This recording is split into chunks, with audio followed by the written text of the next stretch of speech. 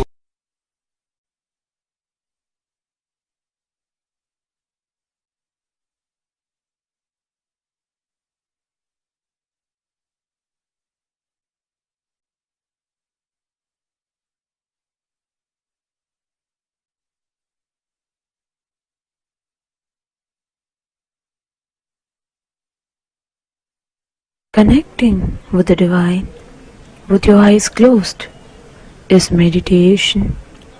Connecting with the divine with your eyes open is darshan. Come, let us all now move from meditation to darshan.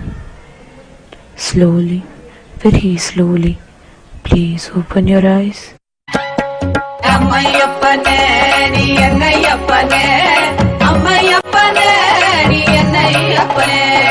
Ammayappane, nee ennayappane. Ammayappane, nee ennayappane.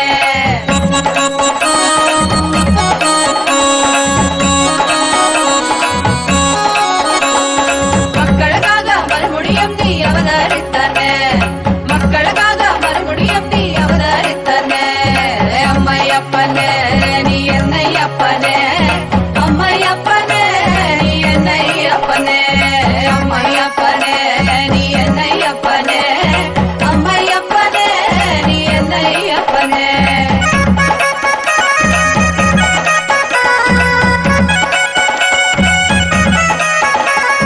காக்கா காக்கா நோக்கா நின்னரு பெருக. காக்கா காக்கா கவிஞர்கள நோக்கா நோக்கா நின்னரு பெருக. ஏதும் பிற இருந்தால் கருணை நீ செய்யும் எந்தாயே. ஏதும் பிற இருந்தால் கருணை நீ செய்யும் எந்தாயே. அப்பனே செய்யும் எந்தாயே.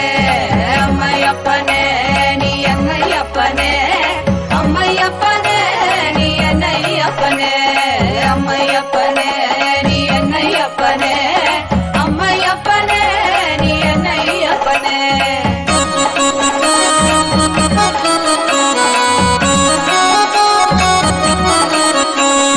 மக்களுக்காக மறுபடியும் நீ அவதரித்தானே. மக்களுக்காக மறுபடியும் நீ அவதரித்தானே. என்னை அம்மையப்பனே. அம்மையப்பனே நீ என்னையப்பனே. அம்மையப்பனே நீ என்னையப்பனே. அம்மையப்பனே நீ என்னையப்பனே. அம்மையப்பனே நீ என்னையப்பனே. அம்மையப்பனே நீ என்னையப்பனே. அம்மையப்பனே நீ என்னையப்பனே. நீ என்னையப்பனே. அம்மையப்பனே நீ என்னையப்பனே.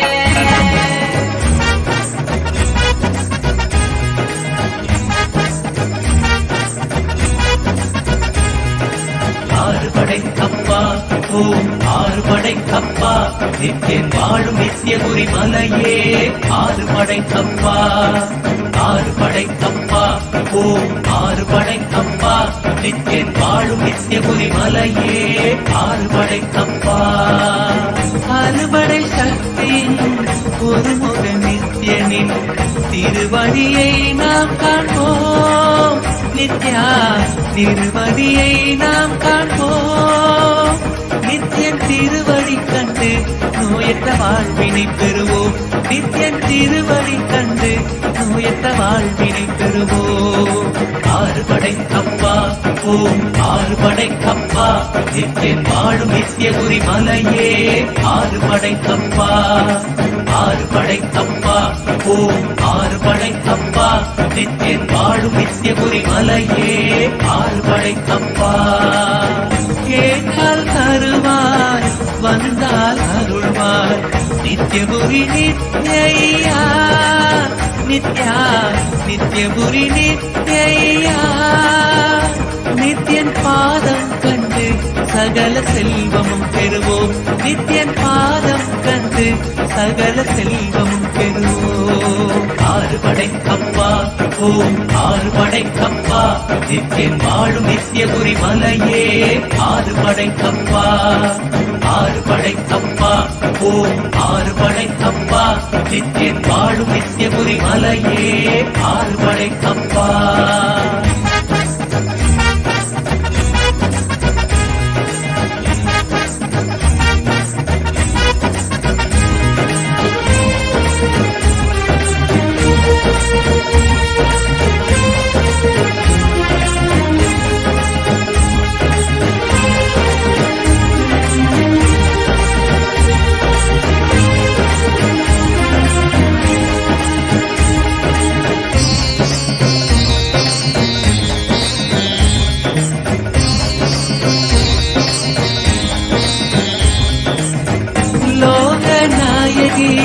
पुत्रनन्तने नित्येश्वर रूपा नित्या नित्येश्वर रूपा उनै तஞ்சம் அடையும் பக்தரை காத்தருள்வாய் ஐயா.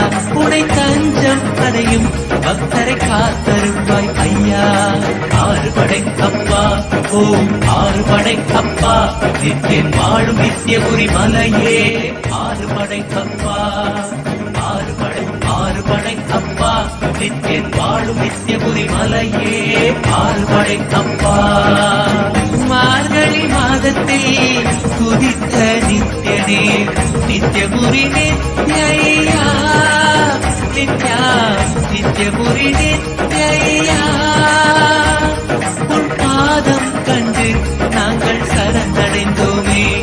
உன் பாதம் கண்டு நாங்கள் சரணடைந்தோமே. ஆறு படைக்கப்பா ஓம் ஆறு படைக்கப்பா நித்யன் வாழும் நித்யபுரி மலையே. ஆறு படைக்கப்பா ஆறு படைக்கப்பா ஓம் ஆறு படைக்கப்பா நித்யன் வாழும் நித்யபுரி மலையே. ஆறு படைக்கப்பா ஆறு படைக்கப்பா ஓம் ஆறு படைக்கப்பா நித்யன் வாழும் நித்யபுரி மலையே. ஆறு படைக்கப்பா ஆறு படைக்கப்பா ஓம் ஆறு படைக்கப்பா நித்யன் வாழும் நித்யபுரி மலையே. ஆறு படைக்கப்பா ஆறு படைக்கப்பா ஓம் ஆறு படைக்கப்பா நித்யன் வாழும் நித்யபுரி மலையே. ஆறு படைக்கப்பா ஆறு படைக்கப்பா ஓம் ஆறு படைக்கப்பா நித்யன் வாழும் நித்யபுரி மலையே. ஆறு படைக்கப்பா ஆறு படைக்கப்பா ஓம் நித்யானந்தேஸ்வர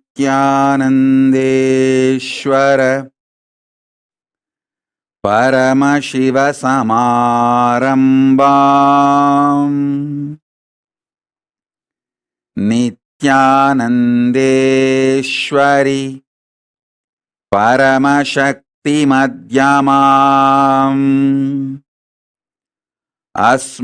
अस्मदाचार्य पर्यन्ताम् वन्दे गुरुपरम्पराम्.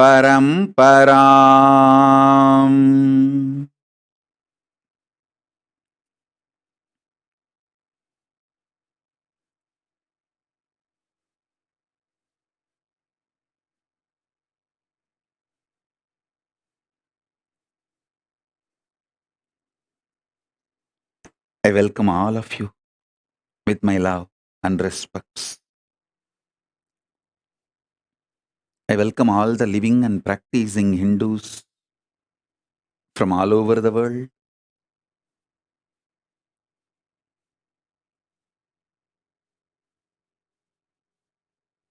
All the ministers, diplomats, ambassadors, citizens, consulate generals,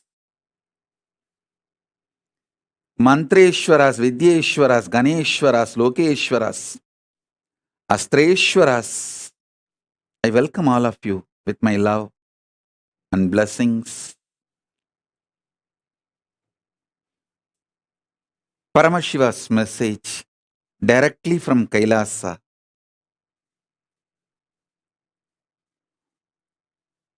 Fourth force, strong nuclear power,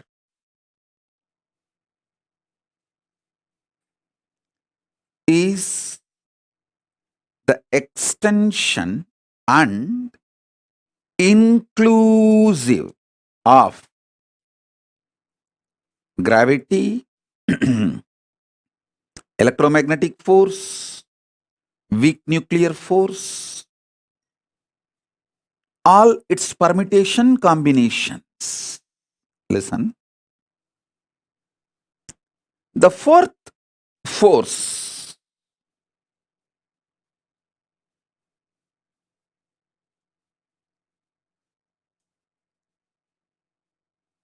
is not only extension,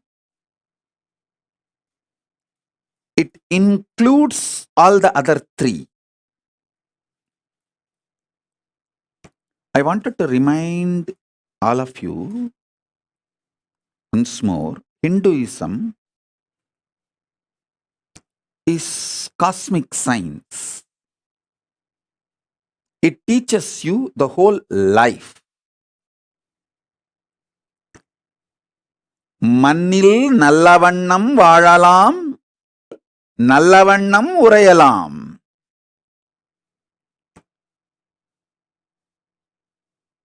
மண்ணில் வாழும் அறிவியலும் விண்ணை ஆளும் அறிவியலும்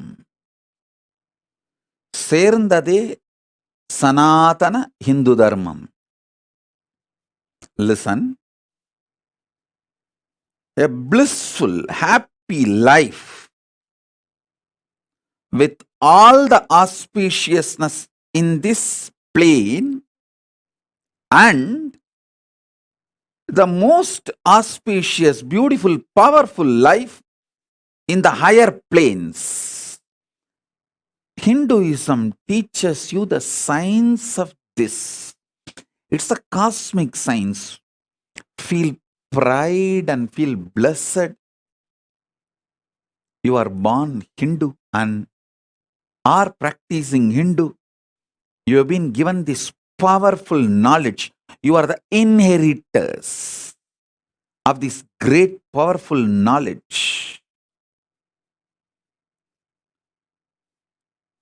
One of the worst crime done to humanity is teaching humanity that you have only one life. No. Listen to this carefully. Listen to this carefully.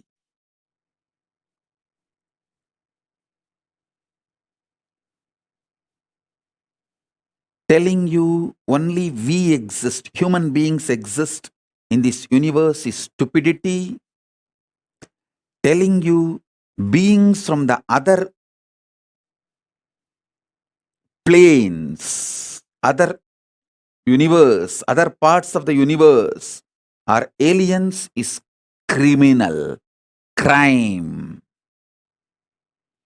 Beings from other planes are neither aliens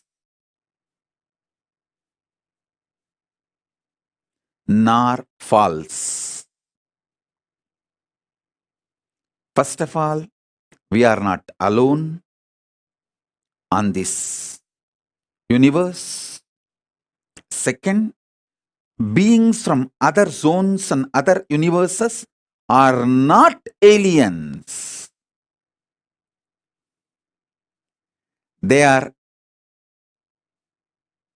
our own version, little evolved. Our own version, evolved, are the Devas, Gana, Yaksha, Rakshasa, Rishi, Muni, Gandharva, all of them. Our transformed existence is Kailasavasis. I am not telling you any cock and bull stories. I am not giving you any theories, theologies. I am giving you a clear knowledge, truth as it is. I have come from Kailasa to introduce this cosmic science to the modern human beings, because modern human beings forgot this whole science. I am reviving this whole science. So listen.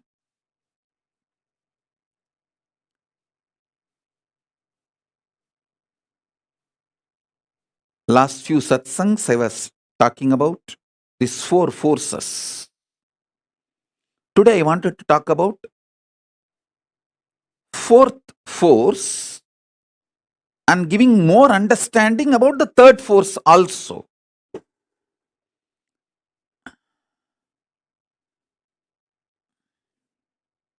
Everything you know about the nuclear power, quantum physics, parallel universe, everything which is established, this multiple existence, all of it put together is third force. Third force's imaginary fantasy extension. If you do a scientific fiction movie, sci-fi movie, based on all your understandings about the third force, it is fourth force. Listen. Till now, human beings have not decoded the fourth force in a concrete way, but the fourth force is all possibility of third force. Because it is all possibility of the third force, any science fiction movie you develop based on anything you know about the third force is a reality in the fourth force. Listen to that. I'm repeating. Any fantasy imagination you develop centered on the principles you know about the third force is part of the fourth force. Because the fourth force is everything you can imagine as an extension, transformation, multiplication of the third force and more.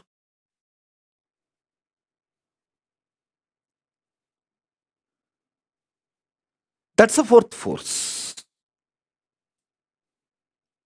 Let me give you some more understanding about the third force. Listen. Multiple universes, planes exist. That's the first thing. Pitruloka is true. When you leave the physical body, you carry your Karana Sarira, the causal body, your deep-rooted patterns, and reach the Pitruloka and live. I am not lying to you when I say, if your generations give you the Shraddha and Pinda only, you will be happy and have a social respect in the Pitruloka. I am not strategic or cunning or lying when I utter this word. I am uttering the truth. It's not that I wanted the Hinduism to spread and kept alive, so I am telling you this story. If Hinduism is not kept alive, planet Earth will not be there. Get lost. I have nothing to lose. I already renounced the planet Earth. I am in Kailasa. If you guys want the planet Earth, save it.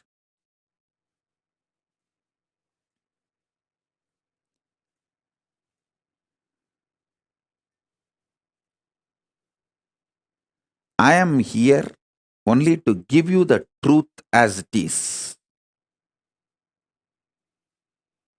Making it into the lifestyle is your responsibility. Listen, especially the people who are already successful, having basic needs of your life fulfilled, like you already have a spouse, kids, car, house, basic needs. All those people, those of you, it's your responsibility to create ecosystem for you to understand internal Hinduism, the cosmic science, the greater science, and keep it alive. I was so happy when I educated myself about this ISKCON's temple they are building in Mayapur.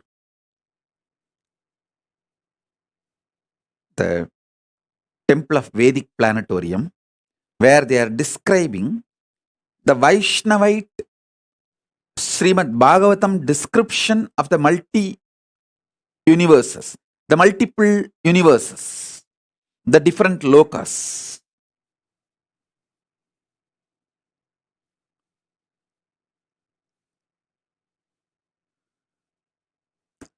It's a Vaishnavite version, it's a Bhagavatam version, but I am so happy that they have attempted to make people understand about the existence of the multiple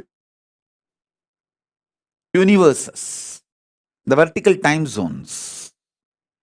Surely, I'll be giving the Vedic Agamic version of the multiple universes and building a temple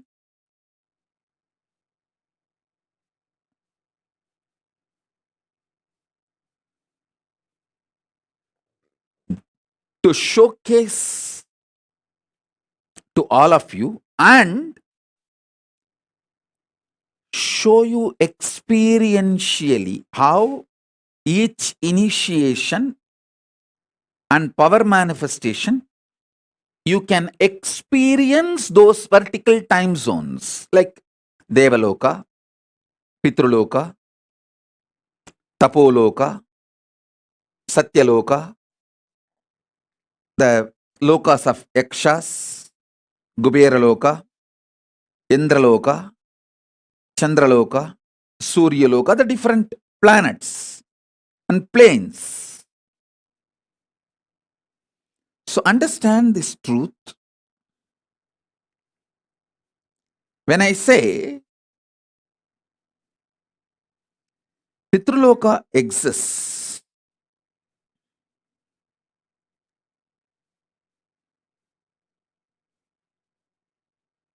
it is true.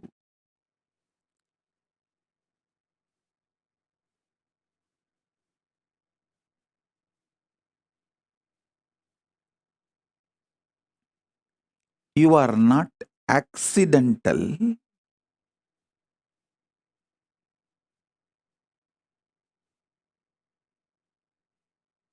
Evolution of some biological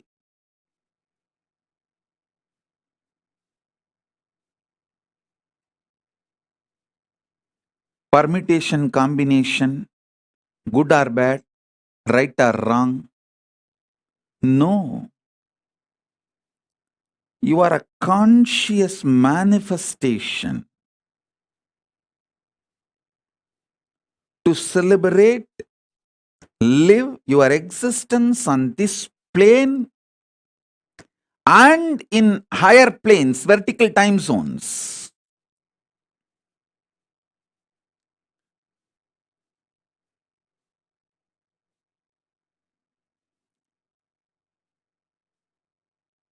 I am giving you the truth and my vision to create an ecosystem where this truth can be lived and celebrated. This is my sincere effort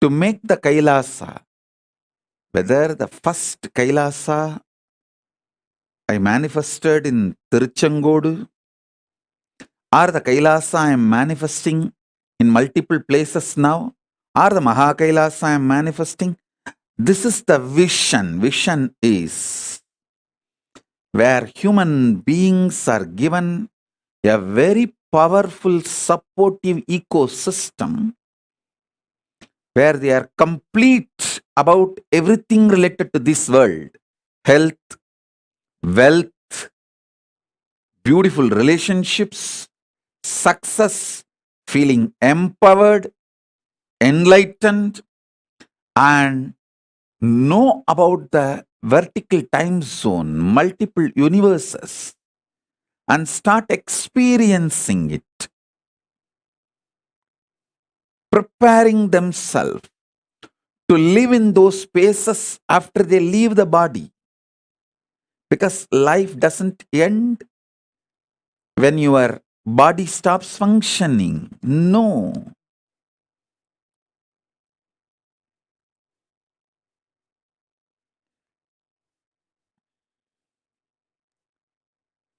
Life is so much more.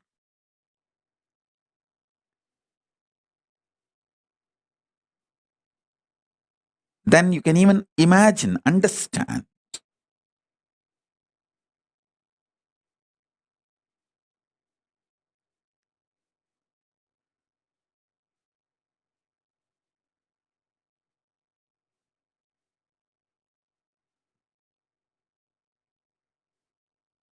Theosophy Society,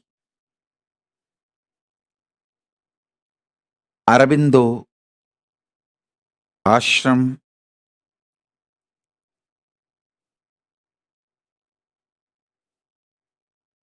Paramahamsa Yogananda, Osho, Maharshi Mahesh Yogi, ISKCON, Ramakrishna Mission, Sampradaya, all of them have sincerely trying to make the same vision in their own version.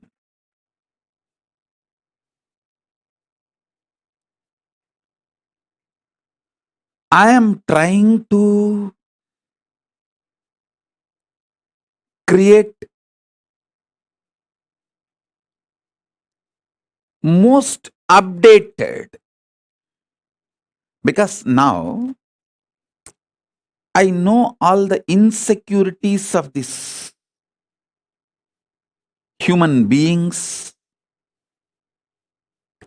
why something is successful and why something fails. Above all, time is in my favor. Age is in my favor. I am too young. I am only in early 40s.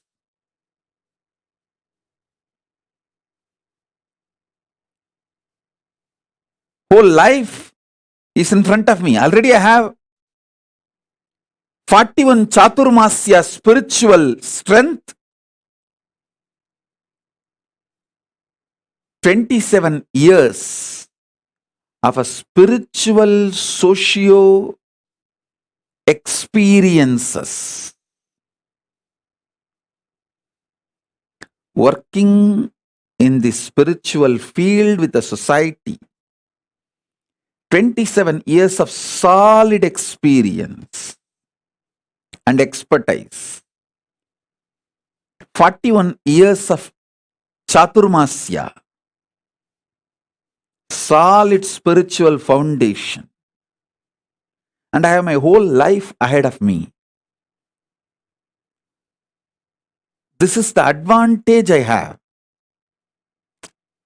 Let me express these truths so this vision can start manifesting in all of you.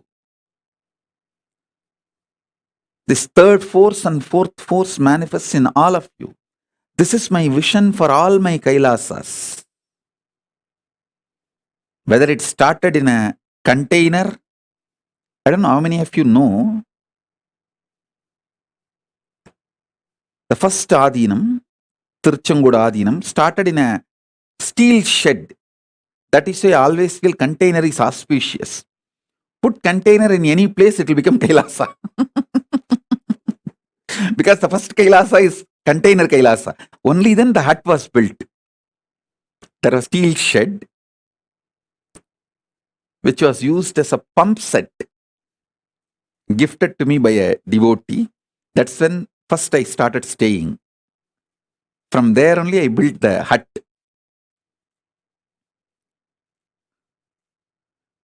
So that is why even now, anywhere people give me, donate property, I tell them first put a container, plant a container, start container Kailasa. From there it will evolve. From container Kailasa to uncontainable Kailasa. The vision is same. We provide an ecosystem for human beings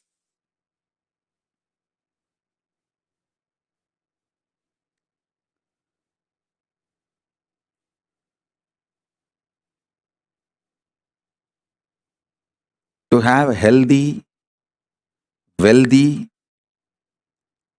blissful, complete life in this plane and enlightened, awakened life with the higher zones, vertical zones.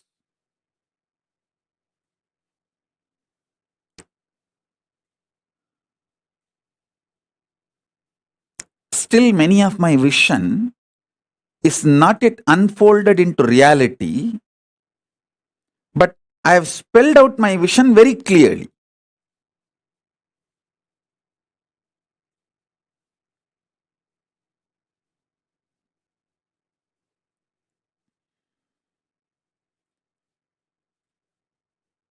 It will unfold when more and more collective integrity starts happening. For example, I wanted to evolve the Sambhavana system. The Grihasthas can make wealth for their personal life and expenses. Working for Hinduism, for Kailasa, like a win-win. You strengthen the Kailasa and you also get personal income. This was the vision I revealed maybe 2005 or 6 with a project called Anand Samaj. Is a kind of a communities evolving everywhere.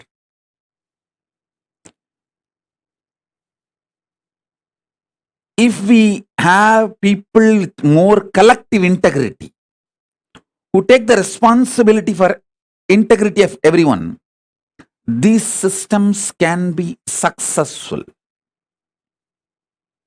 These things can be successful.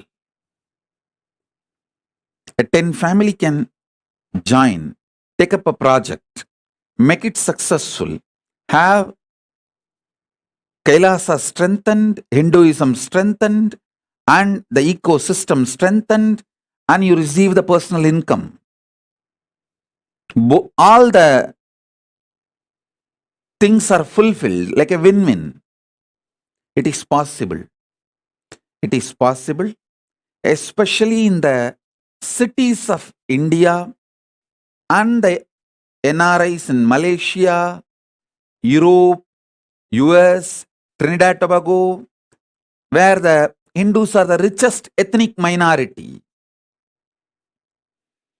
If you guys start evolving this kind of Kailasas, you will create an ecosystem where your generations will have strong connection with Hinduism. They will live Hinduism. They will manifest Hinduism.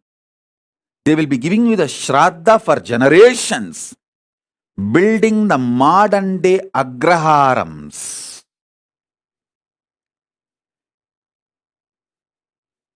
Temple-centric communities. கோவில் பெருங்குடிகள்.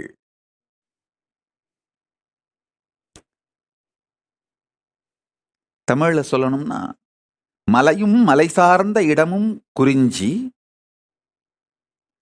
காடும் காடு சார்ந்த இடமும், அது மருதம், முல்லை, நெய்தல், பாலைன்னு சொல்லுவாங்க. ஐம்பெரும் நிலங்கள்னு.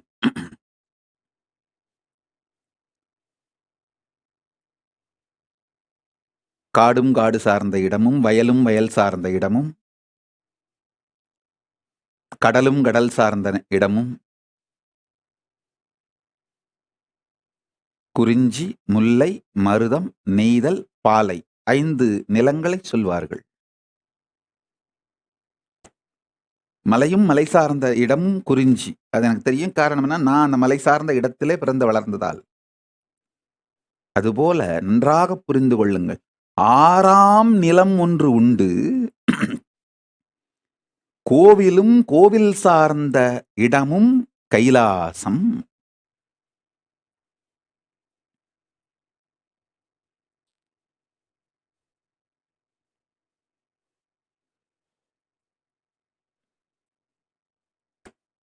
Listen. Temple-centric communities, temple-centric lifestyle,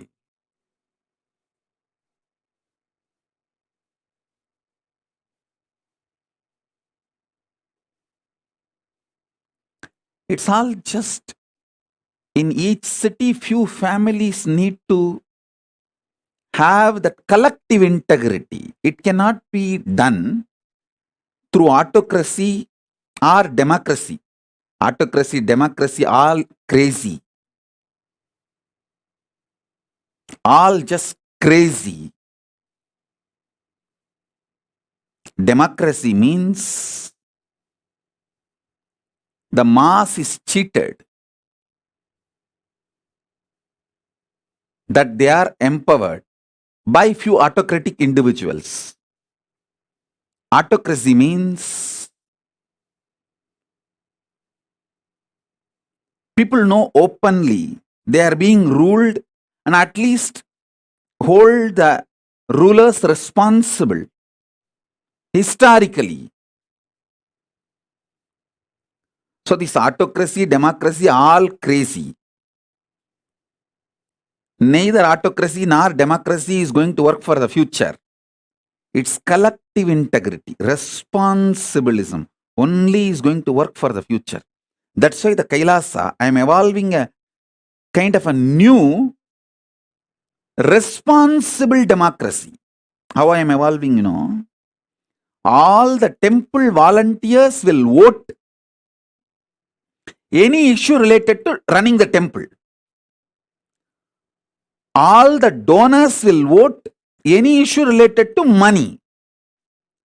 All the administrators only will vote any issues related to administrative policies.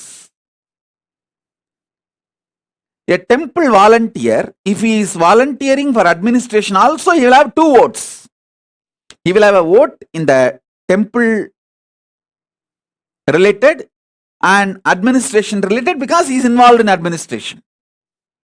If he is an SJP donor, he will have the voting, one more vote to involve and vote about the economic affairs.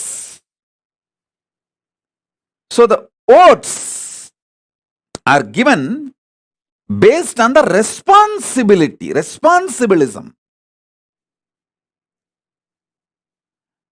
Responsible democracy evolves collective integrity. That's the way I'm evolving now. I'm actually sitting and penning down the whole principles, how the Kailasa should be run, the guidelines. I'm making it into a responsible democracy. If you are a temple volunteer, you spend certain number of hours maintaining temple, you have the right to vote everything related to temple affairs. If you are a donor, SJP Yajaman, you get 1 vote related to all the economic affairs. If you are a SJP Karta, you get 5 votes, all related to economic affairs. If you are volunteering in administration, you get vote to vote in all affairs of administration.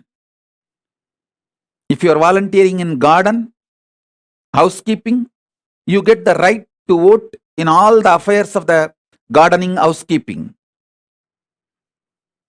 Responsible democracy.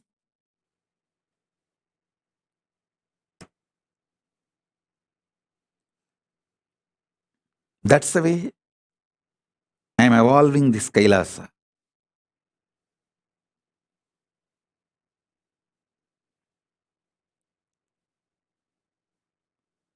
These digital ecosystems and the spiritual ecosystems I am evolving all over the world.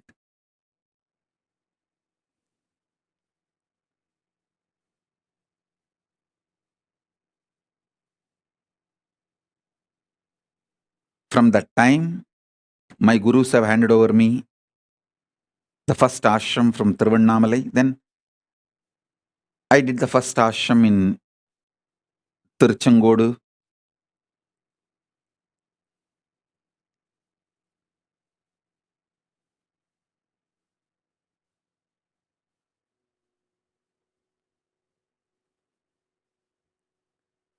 My vision for Kailasa is clear. As I said, மலையும் மலை சார்ந்த இடமும் குறிஞ்சி, காடும் காடு சார்ந்த இடமும் முல்லை, வயலும் வயல் சார்ந்த இடமும் மருதம், மணலும் மணல் சார்ந்த இடமும் நெய்தல்,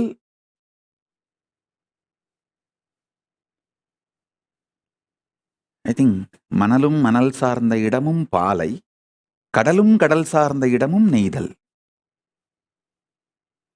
Then கோவிலும் கோவில் சார்ந்த இடமும் Kailasam.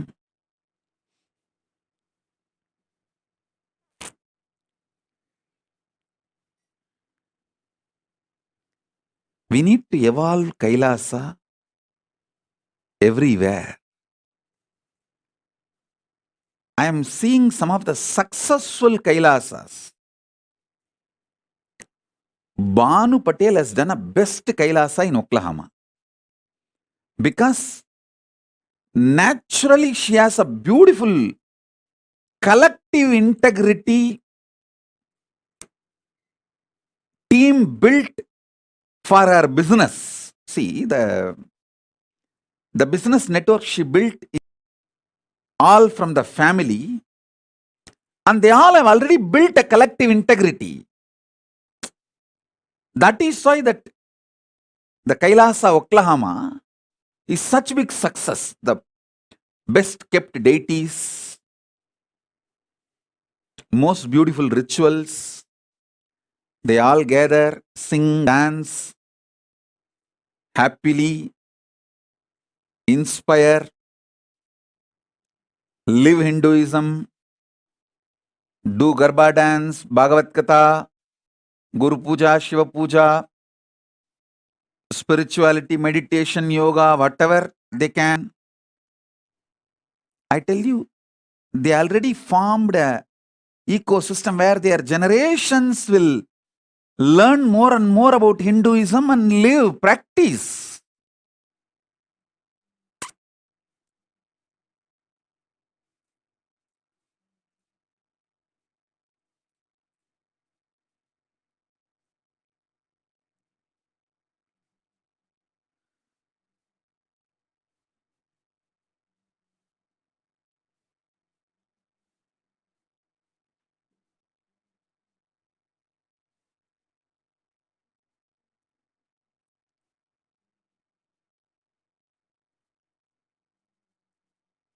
Banu is very successful in evolving a very beautiful Kailasa ecosystem.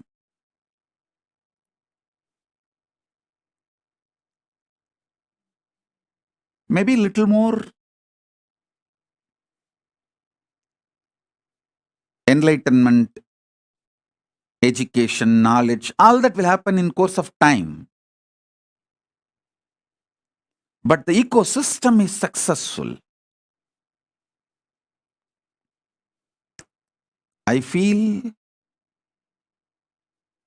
everywhere, every city in US, Europe,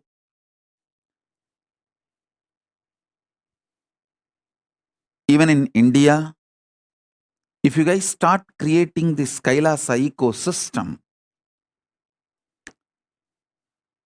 you will have your next generation following Hinduism, giving you Shraddha. You will have peace in Pitruloka.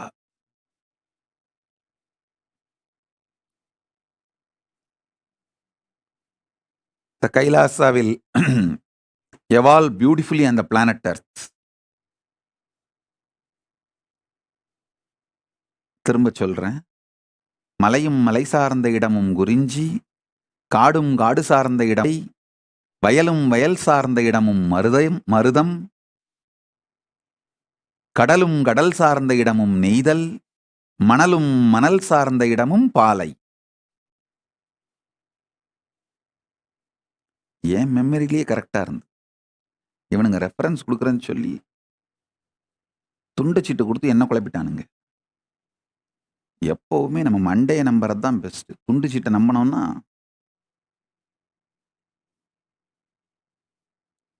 எனக்கு இந்த reference போடுற team ஒன்று இருக்கு. அது நான் பேசும்பொழுதே reference கொடுக்கும். அது கொடுக்குற ரெஃபரன்ஸ் தான் கன்ஃபியூசிங்காக இருக்கும். எப்பெல்லாம் நான் என் பிரெயின் மெமரியை நம்பி சொல்கிறேனோ அப்பெல்லாம் கரெக்டாக சொல்லிடுவேன். எப்பெல்லாம் இந்த ரெஃபரன்ஸ் கொடுக்குற இந்த எழுதி கொடுக்குறவங்க சீட்டை நம்புறனோ அப்பெல்லாம் குழப்பி வச்சிருதுங்க.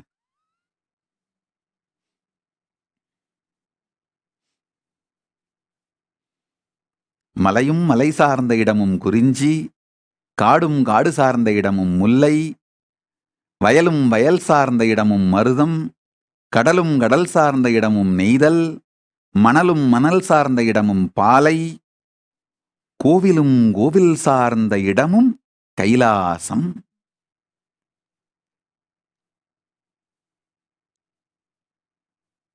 Every city on the planet Earth, we should create Kailasa.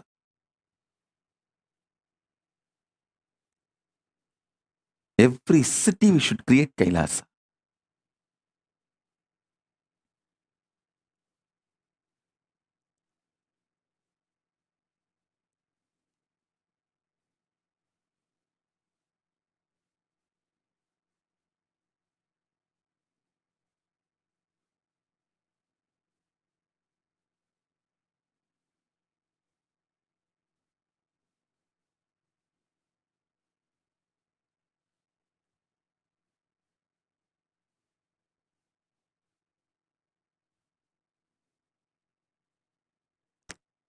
Kailasa lifestyle is a beautiful preparation for you to live comfortably in the higher planes, vertical time zones. When you go there, you won't feel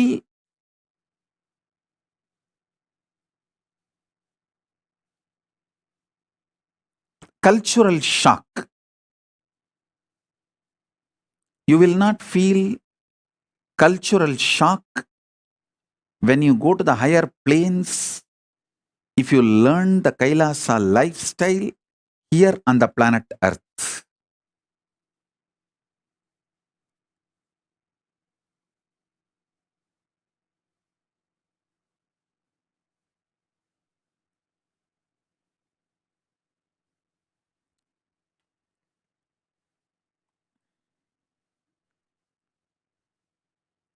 We just need some of the dedicated people. You see, you don't need cunningness, strategy to make Kailasa. You just need Tyagis, dedicated people who have a conscious stamina, will, persistence, making it happen. Will stay strong and make it happen, like Arishchandra, Satyavati, the Savitri, Satyavan Savitri.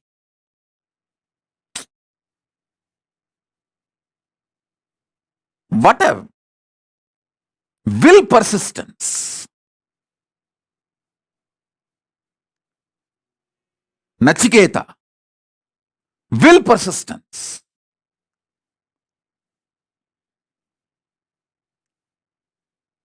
A child fasting for 2.5 days without food and water is equivalent to an adult fasting for 2.5 years.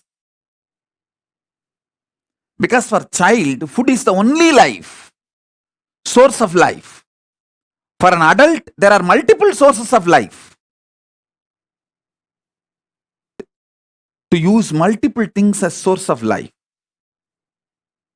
But for a child, food is the only source of life. And a child, Nachiketa, fasting for 2.5 days is equivalent to an adult fasting for 2.5 years with a will persistence. Satyavan Savitri, Nachiketa, Arishchandra,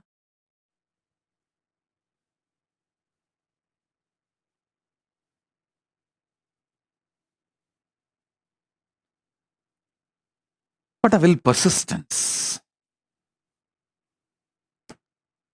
We need just few people with that kind of a conscious stamina, will persistence to create collective integrity, to make collective integrity for Kailasa to happen. They become the foundation of Kailasa's evolution. Not any efficient, cunning, strategic, no. It is dedicated, tyagis.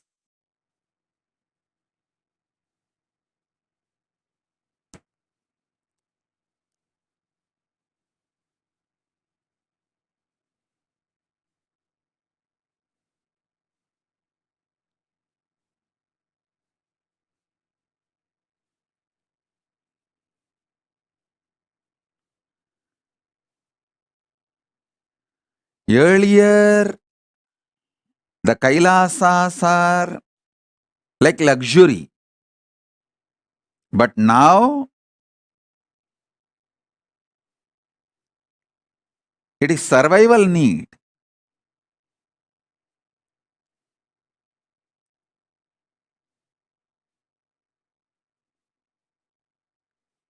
I'm seeing so many people messaging this Meda Slatya, so many people. Oh, I want Kailasa in Kashmir, I want Kailasa in Guwahati. All you guys,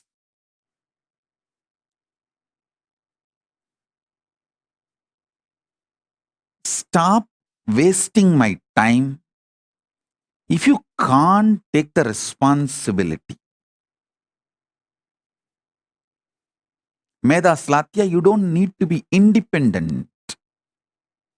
You just need a conscious will, conscious stamina, will persistence. Go to Adi Kailasa, get trained, renounce your luxurious, hypocritical, criminally negligent lifestyle because your ancestors did not do the tyaga. Kashmiri Pandits are suffering and Hindus lost Kashmir. Don't continue to be criminally negligent. Decide to dedicate and stop your stupid ideas about life. Go to Adi Kailasa and have the basic training. Then carry that ecosystem to Jammu and Kashmir and start manifesting, reviving. Do what need to be done. Nobody is interested in your crybaby stories. Nobody is interested in your criminal negligent lifestyle. Or just disappear from my eyes. Go and live as you want.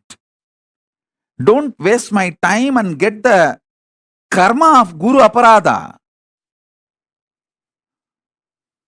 Wasting Guru's time.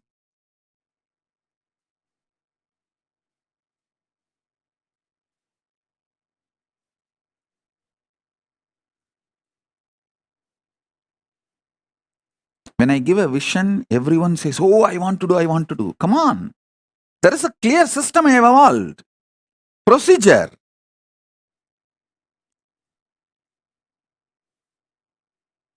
There are ecosystems which is functioning. It's not that those ecosystems are perfect, but it is budding. Go there, see what all can be done.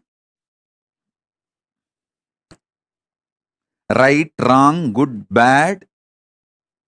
In that, learn the conscious stamina, will, persistence. Then take that to the different places we have. You don't even need to take the risk of buying new properties. We have multiple properties all over the world. You can go and start planting in properties without any risk. Once you are successful in Adi Kailasa, in our properties, then go and do it in your city. There is a clear system and successful in multiple places.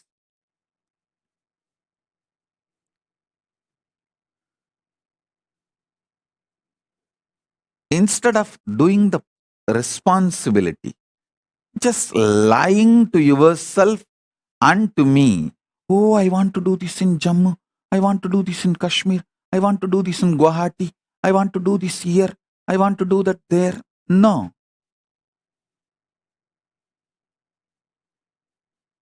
If you want to do it. If not, be criminal, negligent, Hindu, rot.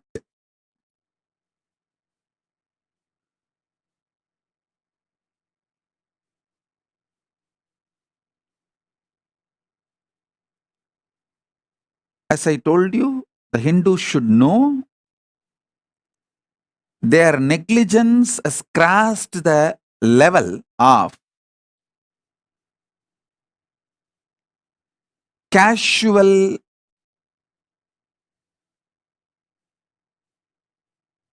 unattending, just blinded by the lifestyle. All that level is over. Now it has gone to criminal negligent level.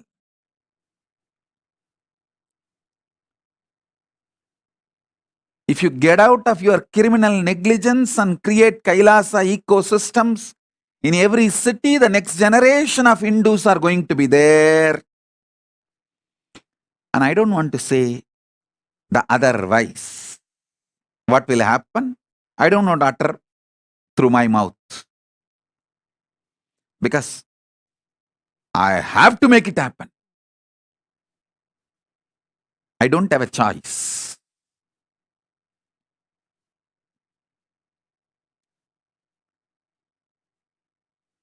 If you join along with me, I'll do it with you. If you don't, I'll do it without you. If you oppose, I'll do it in spite of you. But I'll do it. I'll make it happen.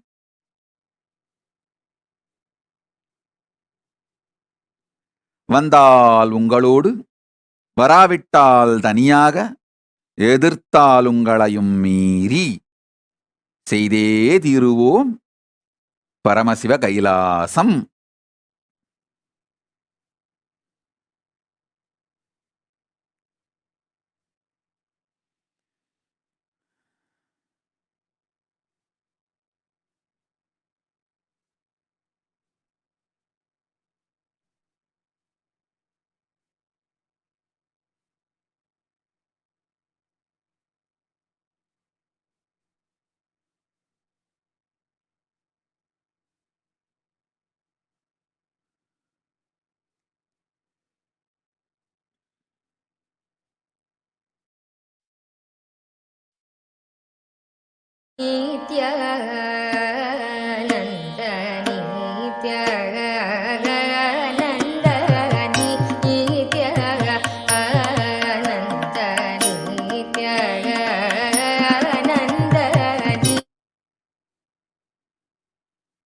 listen.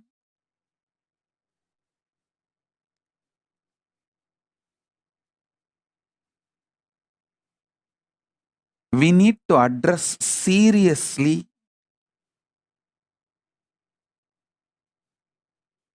these few issues in the Kailasa ecosystem. One, the most important,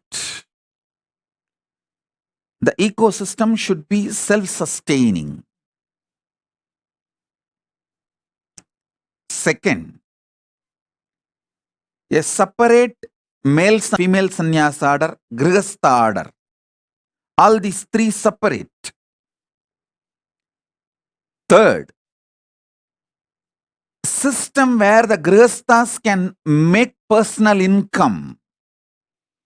Some method of sambhavana where they make enough personal income for their personal expenses.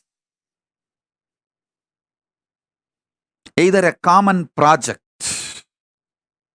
a for-profit project is made successful. Running a restaurant or running a hotel, motel, or running even enriching and causing very professionally.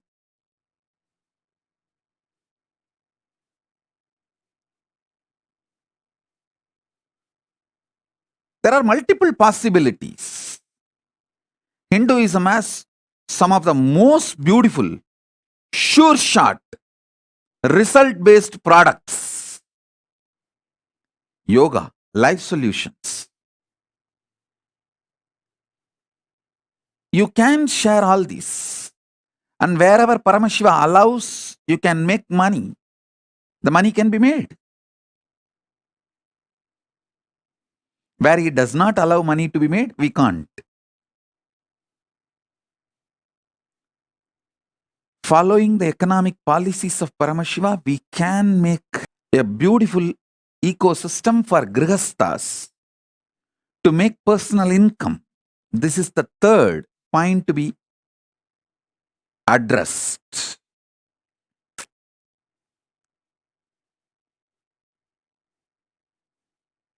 Fourth, responsible democracy in evolving all the policies of those Kailasas ecosystem.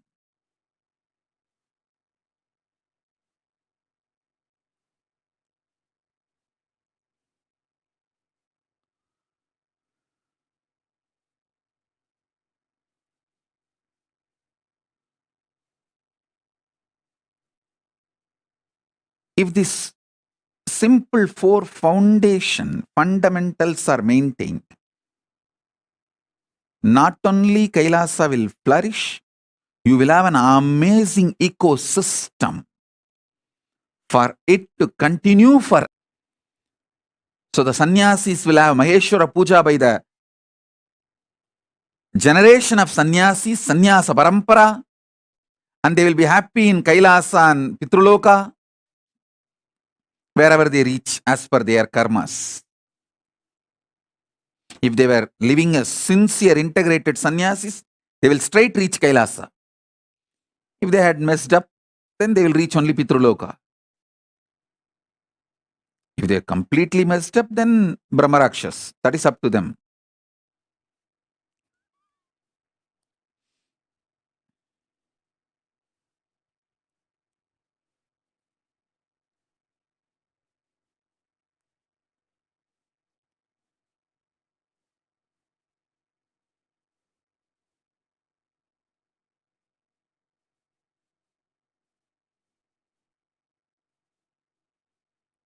All the grihasthas will have their generations.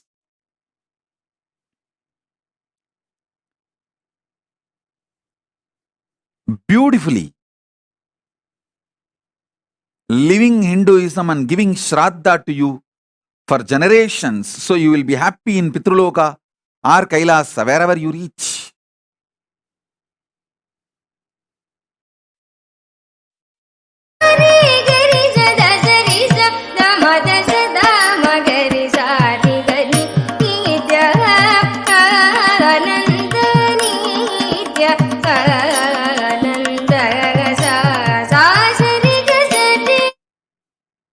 These are the fundamental, practical truths.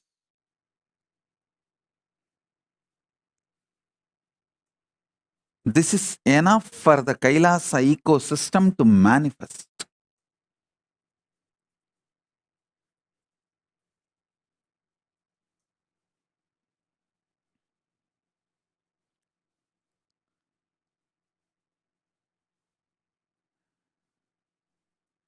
Living in the Kailasa ecosystem will make you manifest the third force, because continuously you will be getting the powerful clicks.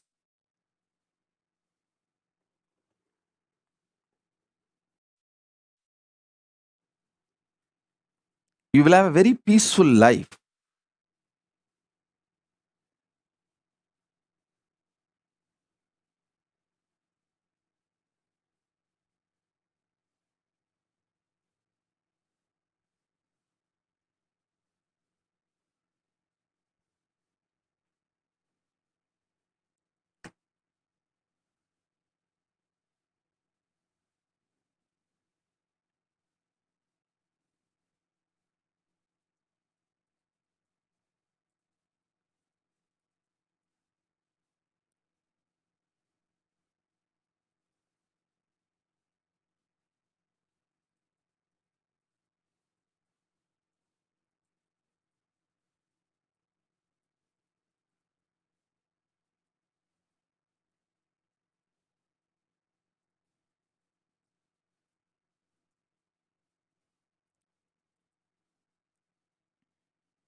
I'll repeat, these four things need to be addressed for any successful Kailasa.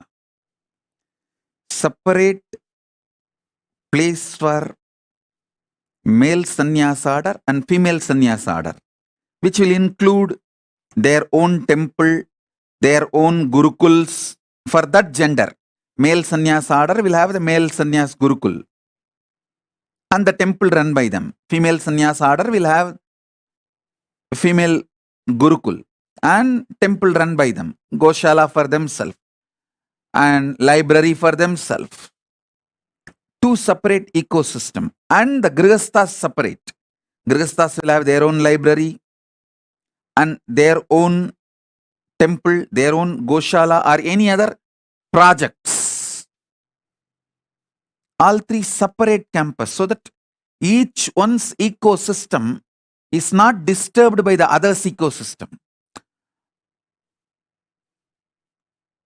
Only then all three successful. If not, all three will go through idiotic comparisons, land into criminally destructive mental setup. Grihasthas feeling jealousy about the sannyasis and sannyasis feeling, sannyasis comparing themselves to grihasthas is extreme stupid.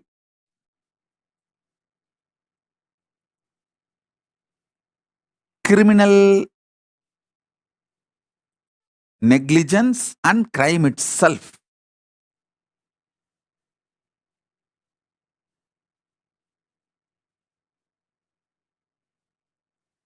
So all the three separate campus. That's the first thing to be taken care. Second, most important,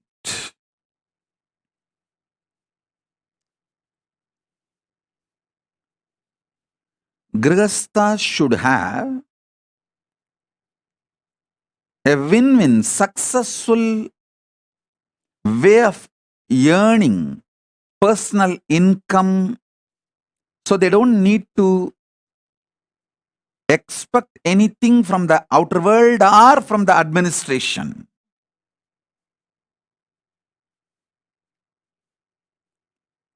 They have their own independence and what they call as security for their future and all that. So they are economically not dependent on anybody else. There are tons of systems, business opportunities can come up.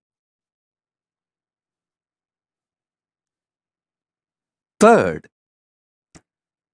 responsible democracy with collective integrity.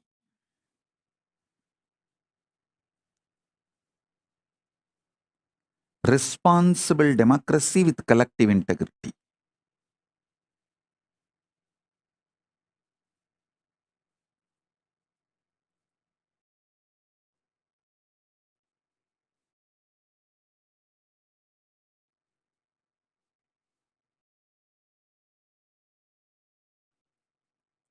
Fourth, continuous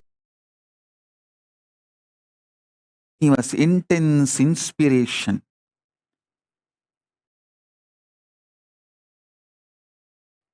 Living Kailasa. That fourth job, I'll do it continuously. I think these are the four major things will make any Kailasa ecosystem successful and expanding.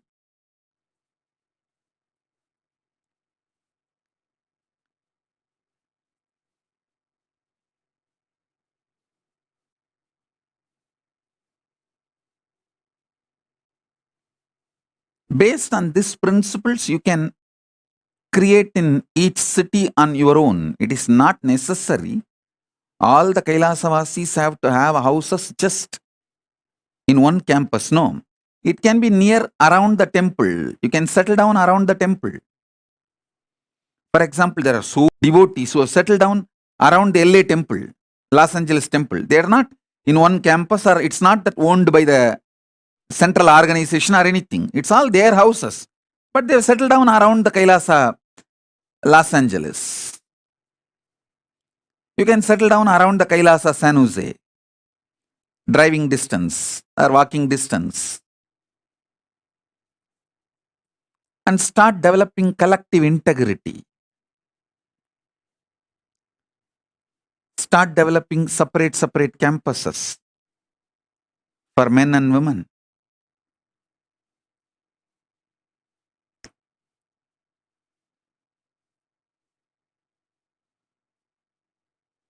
The responsible democracy with voting rights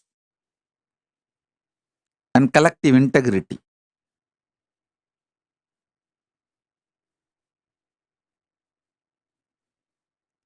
This will make Kailash system everywhere.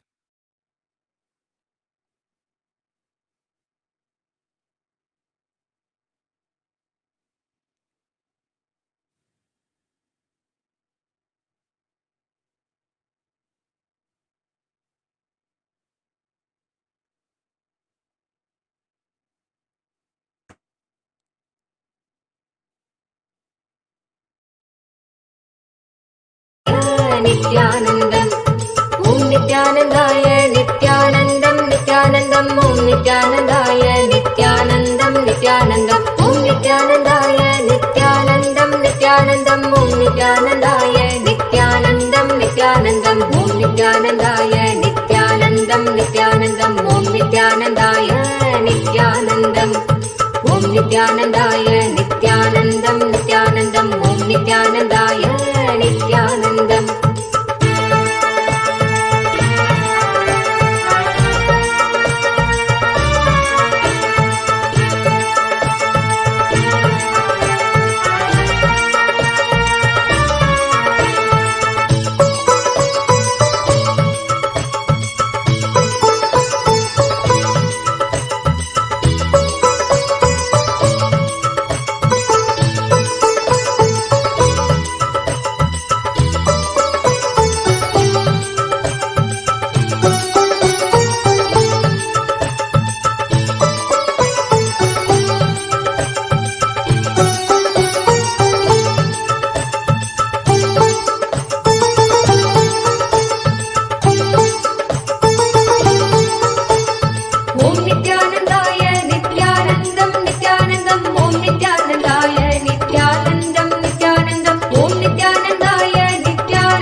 नित्यानन्दाय नित्यानन्दं नित्यानन्दम् Om नित्यानन्दाय नित्यानन्दम् Om नित्यानन्दाय नित्यानन्दं नित्यानन्दम् Om नित्यानन्दाय नित्यानन्दम्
नित्यानन्दाय नित्यानन्दं नित्यानन्दम् Om नित्यानन्दाय नित्यानन्दम्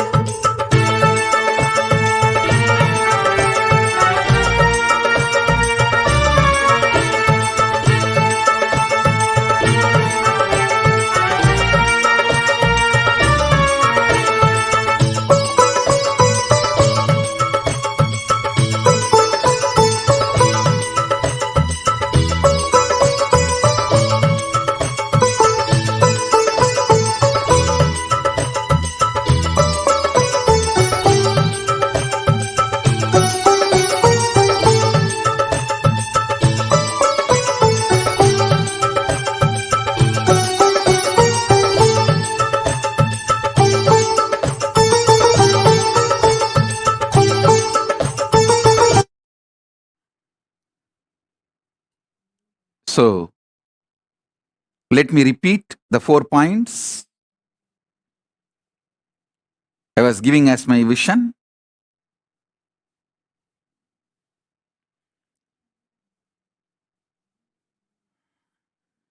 For a successful Kailasa ecosystem,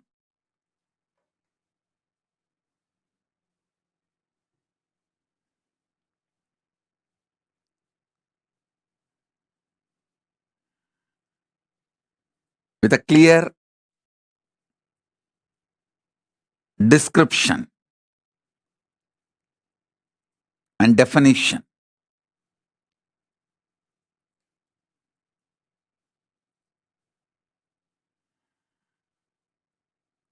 first point,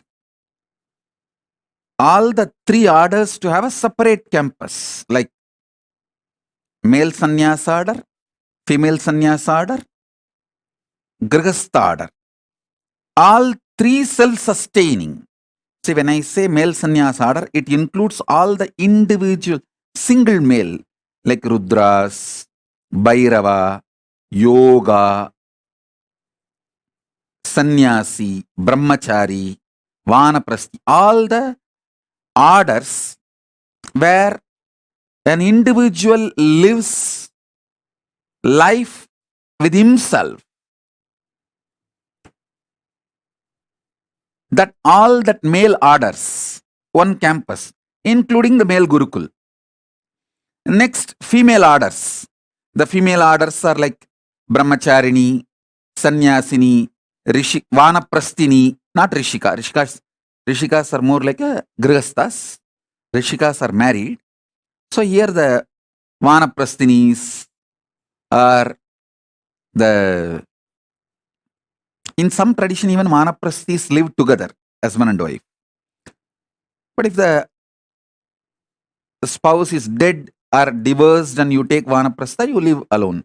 All the single female, including the female Gurukul, that as on campus, in that Rudraganya, Yogini, Bhairavi, all the female single sampradayas, and the Grihasthas, All three separate campus, self-sustaining,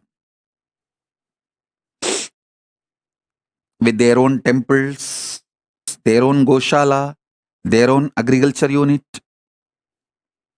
self-sustaining. That's the first step. Second step, where grihasthas are able to generate personal income through all the allowed business by Paramashiva. Paramashiva has given a clear list of allowed business where you can make money, sattvic money. All the allowed businesses can be explored.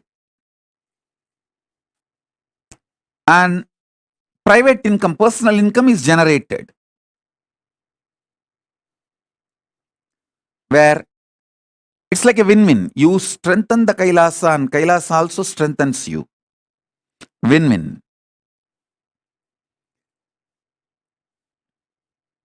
The third point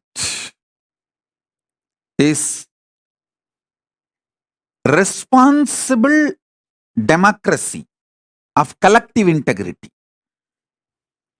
where people who are responsible for that departments, that ministry, only has a right to vote ministry.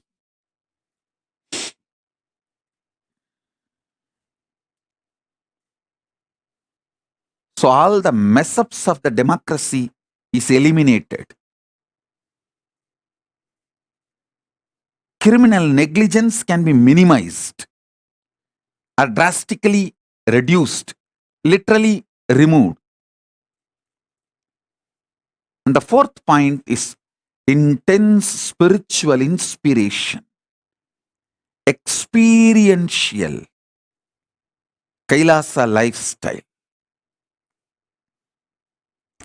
This four will make successful Kailasa ecosystems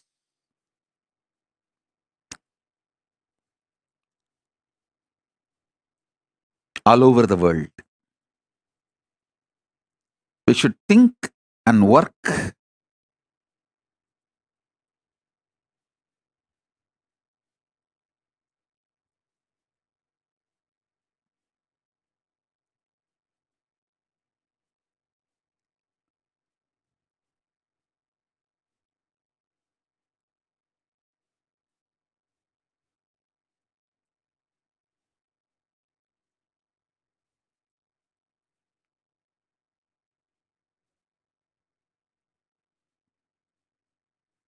to make the Kailasa ecosystems all over the world.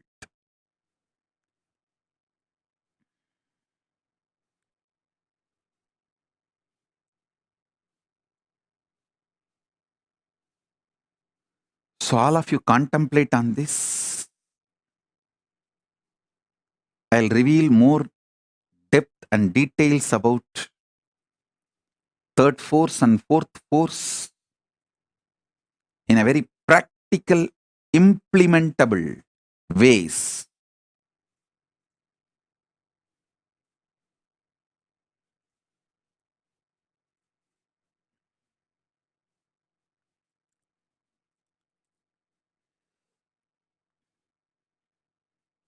So with this,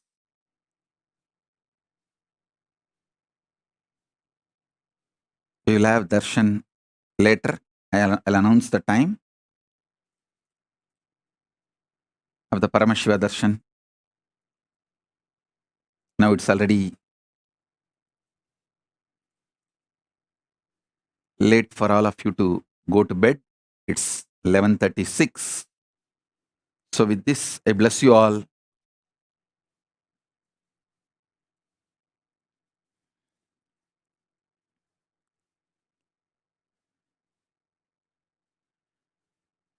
Let's all radiate with integrity, authenticity, responsibility, enriching, causing, living Paramadvaitam, Shuddhadvaita Saivam. The state, space, powers, being, superconsciousness, and Kailasa of Paramashiva, Paramashivoham, Om Nithyananda Nithyananda Paramashivoham. The eternal bliss, Nithyananda. Thank you. Be blissful.